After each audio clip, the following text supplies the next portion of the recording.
What's going on, guys? Getting in the green. We're going to change it up a little for you this week, so we're going to come at you with the Monday night showdown slate here. We're going to go from the top to the bottom by salaries, kind of give you our feelings on each player, and help you guys put some lineups together to finish off this week 6. All right, let's start off. Maybe even before we get into the players' value, let's just talk about the game in general. So we got the Bills versus Tennessee. Bills look like the best team in the league, really. Amazing offense, really good defense. Obviously, Tennessee's a very bipolar team, I would say. Sometimes they look amazing. Sometimes their offense can really get it going. Defense has looked pretty weak so far this year. Kind of a weird team to gauge in general. I know my feelings. I think Buffalo's going to absolutely dominate this game personally. I know it's hard to tell with Tennessee's offense sometimes, but I think Buffalo's the real deal, and I'm going to be really heavy on Buffalo. How are you, Corey? Yeah, I'll probably lay the chalk and take the money line over giving the 5.5, but I think too much is being put into Tennessee's weapons coming back. It doesn't change their offensive line, man, and this Buffalo defense is no joke. We saw them against Kansas City just give that offense fits, and Tennessee's not even remotely close to Kansas City. Also, their safeties, just the way they play, is really going to hurt Tennessee here. I got Buffalo by like 20 tonight, but hey, that's why we play the games. But for me, especially on the showdown slate, I think it's just going to be a heavy Buffalo night as far as points being scored. I agree. When I'm going through this, I'm having trouble finding myself to really play too many Tennessee guys. There's a couple that I sneak in there, but they're heavy, they're expensive for how I think this game's going to go. So let's, without further ado, let's get going here. Let's look just at the top player. Let's start. It's obviously going to be the quarterbacks. Start off with Josh Allen. What do you think of Josh Allen here? The guy is an absolute machine. I think we're at like 27 fantasy points a game. Tennessee's got one of the worst pass rushes in the league. I see that guy kind of just standing there and picking them apart. We kind of discussed this too. As much as Buffalo likes to spread the ball around, it's kind of hard to put a receiver in at captain when Allen could have 4 touchdowns to 3 different guys. Maybe he runs one in. He's also live on the legs, 50 yards rushing. Allen's a smash spot for me here. Me too. He's an absolute must-play for me. I know people were freaking out a little bit. Week 1, Week 2, had 18 and 17 points. He's turned it on since then, back to the Josh Allen that we know. This is one of those games he's live for 40 points for me. I think Tennessee's going to be just competitive enough that where they're going to not stop their foot on the gas. Josh Allen's going to keep it going. We know that Tennessee has had some comebacks in the second half. They're going to take this game seriously. It's not like necessarily like the Houston game where you won 40-0. I think they're going to crush, but I do think there's going to be points of competitiveness where Allen is just not going to stop. I actually have a tough time having a lineup without Josh Allen in my captain spot. That's how confident I am. Maybe, like we said, one of the main receivers get it, Emmanuel Sanders, Stephon Diggs, even maybe Dawson Knox here. Maybe one of those guys end up getting 2-3 touchdowns, is in the MVP spot. But if I was a betting man here, you got to assume that Josh Allen is going to be the guy, have 30-40 points here in fantasy. He's my captain, even as the most expensive player. And I've actually had some decent lineups where I can get him in there and still feel comfortable with my lineup. There's a lot of value down here at the bottom in that 3 to 4K range we'll get into. So next one up is Derrick Henry at 11,400. And Derrick Henry is an absolute animal who wears on defenses. I just don't know if he can make value tonight, man. Yeah, I'm passing as well. This is just game flow. It's very simple. It's game flow. I think they're going to be down early. I think they're going to possibly even be down big by like halftime. You don't get the luxury of pounding the ball and running the clock when you're playing catch-up. I also think Buffalo has one of, if not the best defensive line in football right now. And I think Derrick Henry's going to have a tough night. And even when you look at some of Derrick Henry's games, it's exactly what you said. He wears on people. He needs those 30 carries. Yeah. Obviously, that he screws people up with those 30 carries, and it's not just because of the volume. It's absolutely him as a runner. But he needs those 30 carries before he gets going, before those 6-yard runs, 7-yard runs start coming. And I don't think he's going to get those 30 carries in this game because they're going to be down. It's just not going to be in the game script. This game's going to fall on Tannehill, and I don't think he has what it takes to Another point, too, he's absolutely been crushing with the weapons gone. So they've just been force-feeding him because they didn't have anything else. Yeah.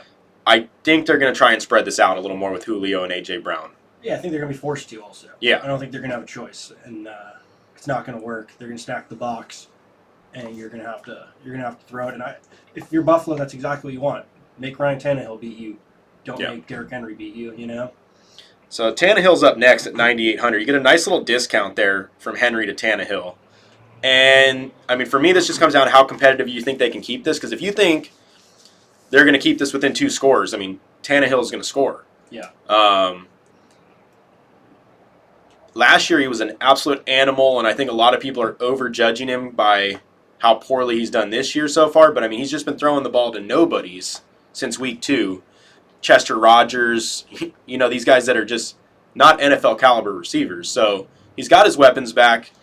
If you think they're going to stay competitive and the offensive line can hold up, then I like Tannehill. But for me, I see this playing out like that Seattle Week 1 game where they just couldn't protect this guy. He's just playing off his back foot.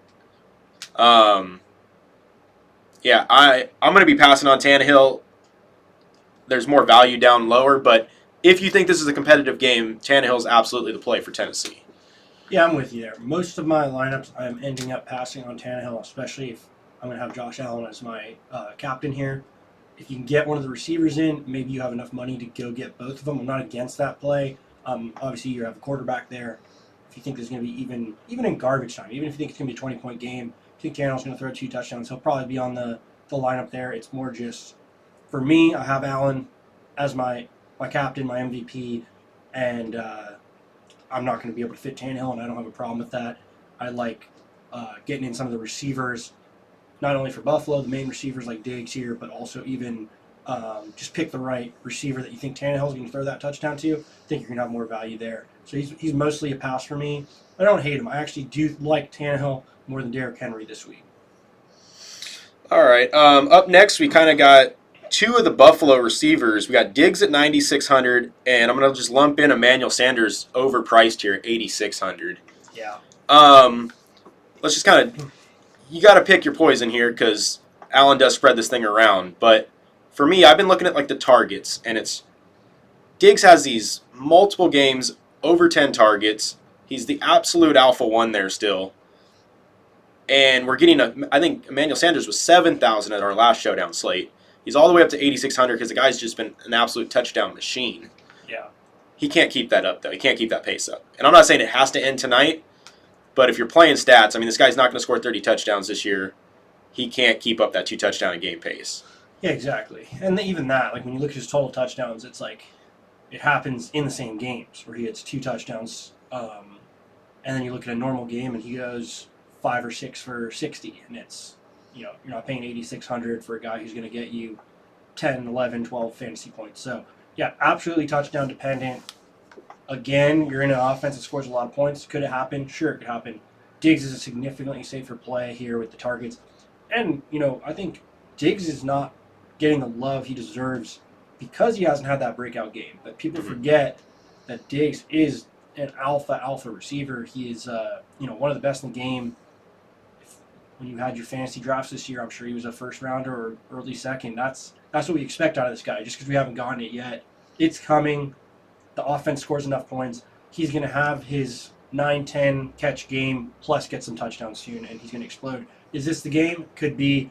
I feel much more comfortable paying $1,000 more for Diggs and really even keeping Emmanuel Sanders out of my lineup here. Obviously he's getting the touchdowns, but even with a couple of tough weeks, I don't see Sanders as so different than Dawson Knox or even way down there Cole Beasley. I think it's random games where each guy's going to have more value. It's a little bit too expensive for me, but I am on Diggs tonight. I think this could be his breakout game, especially if I'm going to play Josh Allen as my captain. He's going to have to throw to somebody, and I'm going to take Diggs there in my lineup. Yeah, and I think also, Showdown slates tend to get very high ownership on people based on recency bias. Yeah. I think you're going to see a high ownership on Emmanuel Sanders, and the fact that Diggs hasn't scored since week 1, I think you're going to see a lower play, so he's just a leverage play here. he's been tackled at the 1 like 3 times this year. It's just, it hasn't gone his way. He's kind of got that Jacoby Myers effect where he just hasn't been able to quite get in there yet. But Diggs is an absolute stud. He's Josh Allen's #1 target. And in a game where I think they're going to do what they want on offense, he's going to get his guy rolling here. All right, next couple guys here. Let's talk about. We got A.J. Brown 7,800, Dawson Knox 7,600, and Zach Moss at 7,000. What are you feeling about the top receiver for Tennessee at A.J. Brown there? I don't love him this week because of the role he plays in that offense. I think he's completely full of shit saying they're going to limit his snaps until week 10 because I watched this guy run routes on like 90% of the dropbacks the last couple weeks. So I don't think he's limited in any fashion here. But he is that guy that likes to go into that deep post, run these deep routes, and Buffalo's safeties are lights out. I mean, they completely corralled Tyreek Hill, who's just got more speed than A.J. Brown. A.J. Brown's a taller, bigger specimen who can maybe go up and get some of these jump balls against these guys. That's not how you beat Buffalo, though. You don't go deep on Buffalo.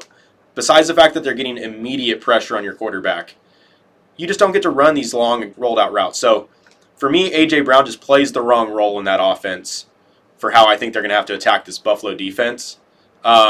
So he's a pass for me, especially at 7,800. Yeah, I'm with you there. I think he's still banged up, whether he's on a snap count or not. He's still hurt. Julio actually got more practice in last week than A.J. Brown did. Obviously, if Julio's healthy, he's got all the talent in the world. I don't think there's a huge difference between these two. I think Julio might even be a better volume type of a receiver, especially if they're down here just looking to move the chains. So yeah, at 7,800, I mean, we'll talk about him in a second, but I think I prefer Julio down at 6,600 until we kind of see the old A.J. Brown. And not to harp on the guy, but also, guy's had a lot of drops this year. He just looks off. He doesn't look like some of that might be injury, some of that might just be the offensive flow, but until I see him back to form, that's way too expensive at 7,800 for me. All right, what about we got Dawson Knox, Zach Moss here. So I absolutely think Knox is overpriced here. Yeah. But it's not necessarily not warranted. I mean, the guy's he passes the eye test, even if the targets haven't been exceptionally high. I mean, when they throw it his way, that guy just finds himself coming down with the ball. Yeah. He's a big red zone target. I think you're paying a premium here at 7,600, though, for a guy that, if he doesn't get in the end zone, is going to absolutely burn you. Yeah. So he's like, I'll be playing some of him. He's not a must-play for me at that price, though. No, me neither. It's funny. Yeah, it's like exactly what you said, though. He's extremely touchdown dependent, but a guy that gets a lot of red zone targets in an offense is probably going to score 40 points tonight. So, don't hate those numbers for a touchdown dependent guy. But I do have trouble paying $7,600 for him there, especially if I kind of have this feeling with how bad Tennessee's secondary has been. I think Dawson Knox is super useful when you're in the 20, in the 15, in the 10. I have a feeling Josh Allen's going to be burning these guys for 30-yard touchdown passes, 40-yard touchdown passes, and that's why I like Diggs a lot more. And I don't know if we're going to have that many red zone opportunities because I think they're going to have some big explosive plays tonight. So again, I think he's a little overvalued, and it's why I'm not playing too much Zach Moss for the exact same reason. Of course, someone could get tackled at the 5, 10, things like that.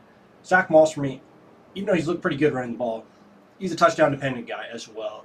In games he doesn't score touchdowns, he's in that 10, 11, 12 fantasy point range, and you're paying $7,000 for him. That's really not going to make value. He needs to get in the end zone, get that 18 to 20, and I just don't know if I see it with Josh Allen being able to run it in.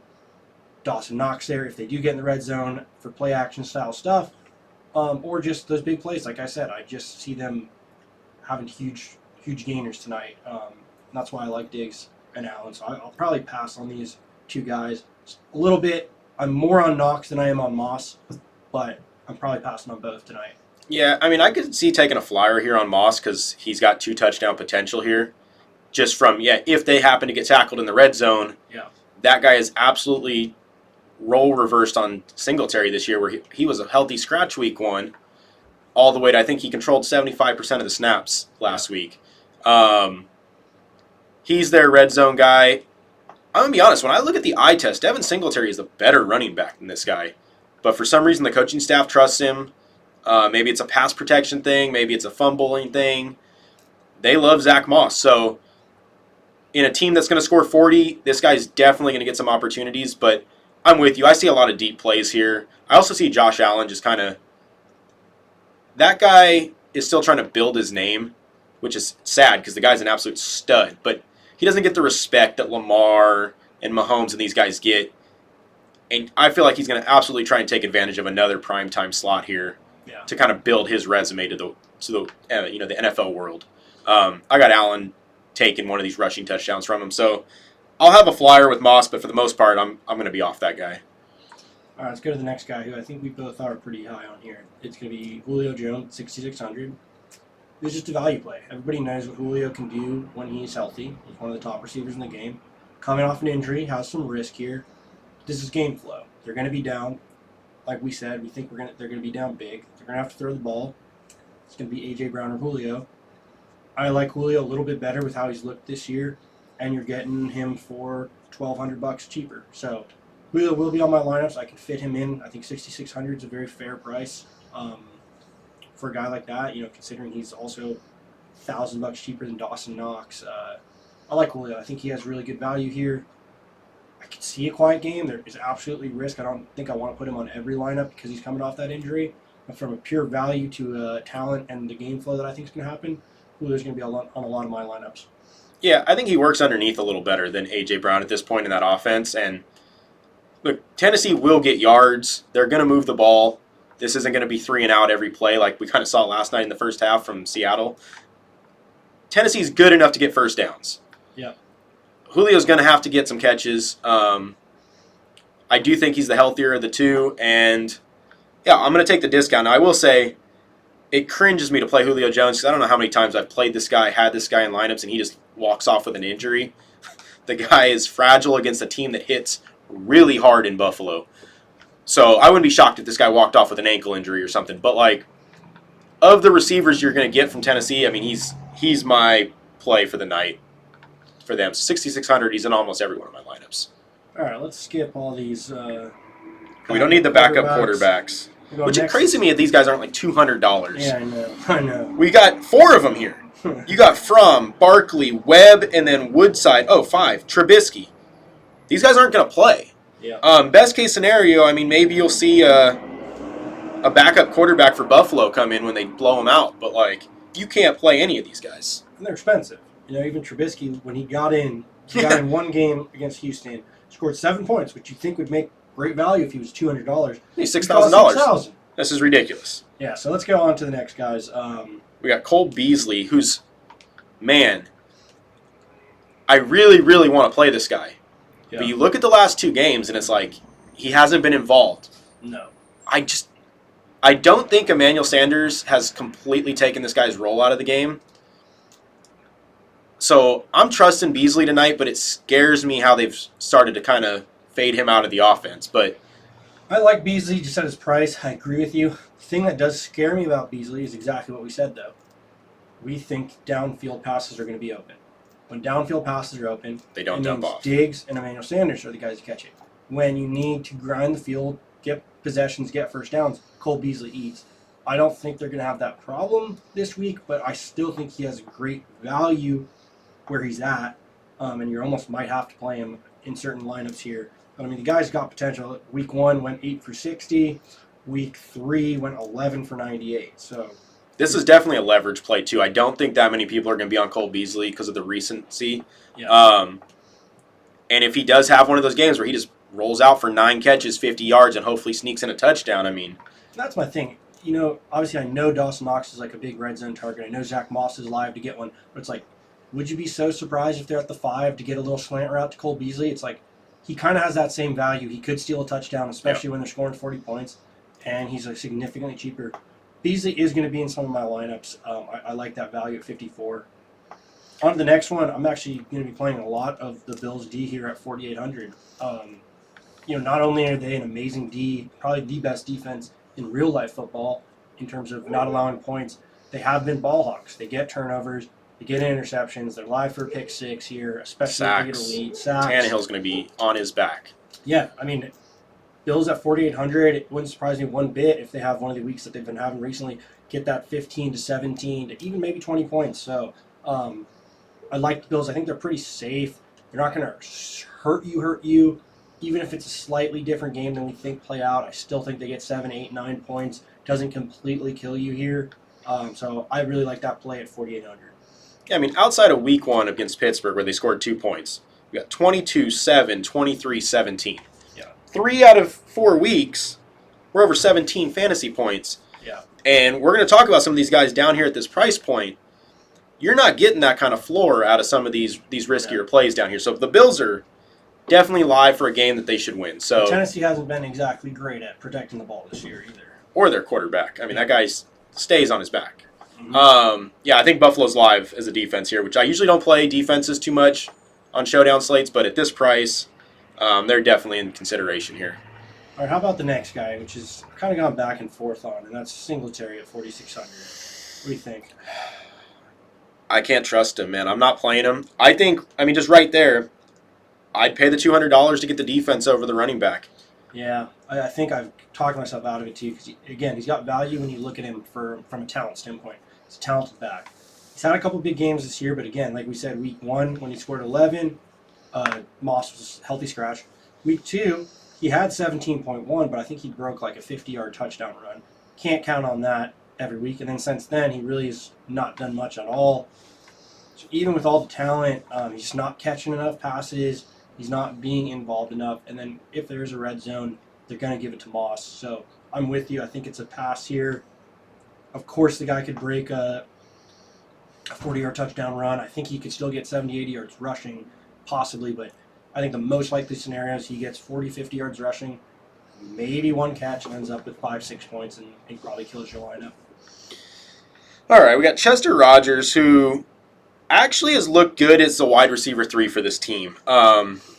2 weeks he scored, 10 and 11, but he does have those 4-point games. He's just one of those. At 4,400, I have a hard time fitting him. I wish he was like $2,600 because that's kind of his role on this team. Is you're going to get 3 to 4 targets. If you capitalize on those, you'd make value if you were down there. But I got a hard time paying $4,400 for a guy that's going to run 20 routes. Yeah, I'm with you. He's a pass for me. Not enough volume, tough matchup. Julio, A.J. Brown back. I think he has one of his down games. I'm not really even looking in this direction. And I feel the same about the next player, which is Fursker, who's their tight end. Very touchdown dependent. Doesn't see a lot of volume. Doesn't even see a lot of touchdowns. He's a pass for me. They're not going to be in the red zone enough for me to make any value there. I'd much rather take one of the kickers at this price range than the tight end there.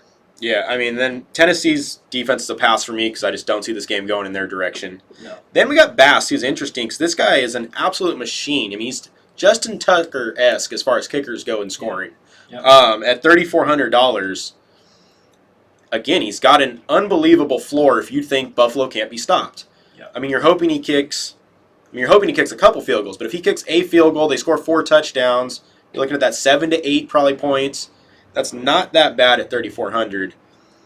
If they only score touchdowns, I could see you getting burned here. But for the most part, with the lack of value down here, Bass is definitely in play for me. Yeah, he's actually I might even say a must play for me. I have Bass in almost all my regular season teams. So I've had a lot of Bass all year. Guy's a beast. Guy's consistent. He's a great kicker, first off, in real football. He has good range, very consistent. And you're on an offense that's just scoring points. Yeah, he is going to score a lot of extra points here. But if he's going to score 4 or 5 extra points and then sneak in a field goal, 2 or 3 field goals, he still makes value. And then if it's like some of these games here where the offense uncharacteristically had some red zone troubles, you're going to get 16, 17 points out of your kicker here. He's going to make value, I think. Maybe he's not on the perfect lineup at the end of the night if some random guy scores a few more touchdowns. But from a safety standpoint, Bass is very safe, especially you're going to need to put somebody cheap in your lineup. I like him a lot at 3,400. And then on to the next kicker, Bullock. Again, this just depends on how competitive you think the game is going to be. If you think the game is competitive, the guy's got value. He does actually kick a lot of field goals. He's had 15 this year. He's had 12 this year. It's just, I don't think the offense is going to look very good. And I think by the time the offense looks good, they're going to be playing catch up. They can't even. They're not even. They might not even settle for a field goal. They might go for it on fourth down. Yeah. They might be going for 2-point conversions. That is why I think I'm going to stay away from Bullock. If you think the game's even going to be remotely competitive, the Bullock's got good value also. He does. Because I think Tennessee still does have a good offense, and Buffalo might give up some yards but not give up the touchdown. I could see the situation playing out where he kicks a couple field goals. But I think it's just the general competitive nature. I prefer Bass over Bullock here, but not completely out of Bullock. I think I will put him on a couple lineups, especially maybe on a lineup, let's say, where I want to get Tannehill and Josh Allen. Maybe I play both kickers. This next guy for me, and very rarely do I listen to other analysts that are so against a guy that I'm in love with. I love Jeremy McNichols in this game at $3,000. I mean, when you go through his game logs, he had one monster game against the Jets where they got into just a random kind of back and forth with the Jets, which shocked everybody that week. And other than that, though, they've kept things close or they won. So week 1 was the complete weird game against Arizona. The guy had 4 targets, 3 catches, 24 yards, and he had 2 carries. That game was so out of control, it was almost, like Green Bay week 1. It just got out of hand. Yeah. Nothing was... After that, though, they beat Seattle, so that game was close. He doesn't play that much. He has 3 catches. They beat the Colts in a very slow game where they pound the rock. He only has 1 catch there for 10 yards on 2 targets. Then they have the game where they're kind of playing like we got to move the ball quickly. A couple 2-minute drill drives. He gets 12 targets for 8 catches and 74 yards. The narrative that Derrick Henry is like this pass-catching running back got shot down immediately after week 2. I think that guy averages like 1 target a game again. That's not his role. They're going to work that guy as long as they can. But if they're playing 2-minute drill ball or they're down multiple scores, they're going to work McNichols in here.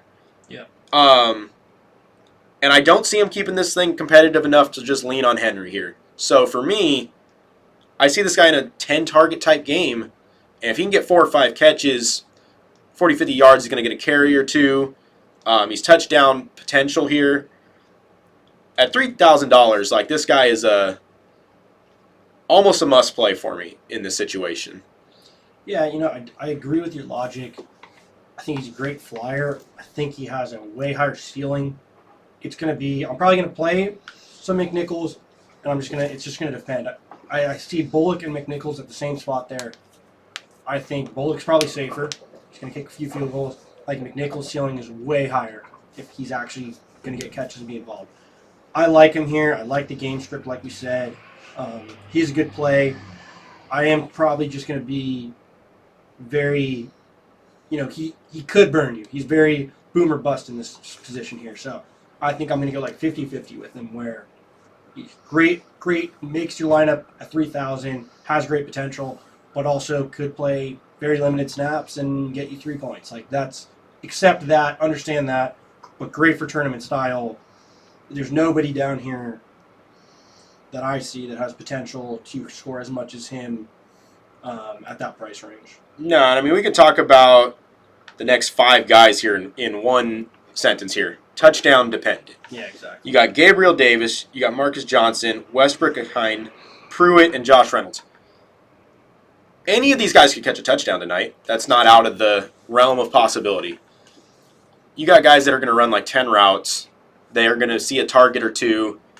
I mean, you're completely banking on a score, and you're throwing a dart. I don't know if there's any of these guys that stand out to you above the rest, but for me, I mean, this is a pass all the way down here. Yeah, me too. I'm not going lower than McNichols there, and I don't really think you need to, especially that you and me aren't really playing Derrick Henry too much at all this week, and you don't need to go lower than that to make a lineup. There's a big gap between kind of the top guys and the middle guys, and I've found no need to go lower than McNichols or the kickers there. Yeah. The next guy I would never play, but he does take away from McNichols if he gets removed from the IR tonight. And that is going to be Evans, who will take some of that pass catching role as a running back there. If they activate him, I'm going to be less on McNichols, but I wouldn't play Evans necessarily. Yeah. But he will definitely split that role with him. So that's something to keep an eye on. The news hasn't come out as of this recording, but if you hear something on that, probably lean off of McNichols, go more into that, Bass or Bullock kind of fade there in that price range. And then after that, we got $200 players. Maybe McKenzie catches a touchdown. Other than that, there's nothing left on this slate. Yeah, agreed. All right, guys. So I hope that helps with the Monday Night Showdown. We're going to be doing all the Showdown slates for you now. So tune in this week and hit that like and subscribe to kind of see what we're doing here.